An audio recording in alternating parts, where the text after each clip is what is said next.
Hi everyone, my name is Amy, and in this video, I'll show you how to add the Popper's All-in-One Chat Widget to your Divi website. Chat widgets can help you connect with visitors faster, improve customer support, and make it easier for users to reach out from anywhere on your site.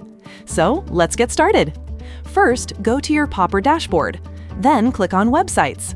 After that, click on Add New Website and enter your Divi website link. Once you've added the link, click on Add Website. Next, go to your WordPress dashboard.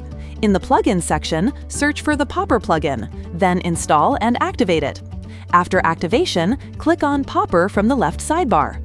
Then check your email and click on Save Account Email. Now go to your Popper dashboard. Once you're there, click on Widgets, and after that, click Create New Widget.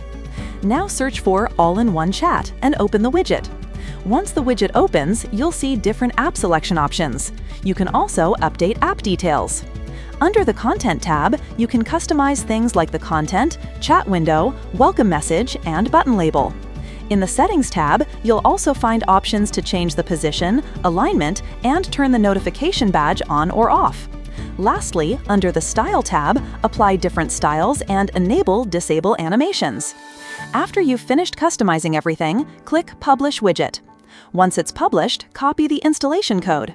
Copy the installation code and go to your Divi site editor. Now add a code block, paste the code inside it, and save your changes. Once your website is live, refresh the page and your chat widget will appear successfully. That's it for this video. I'll see you in the next one.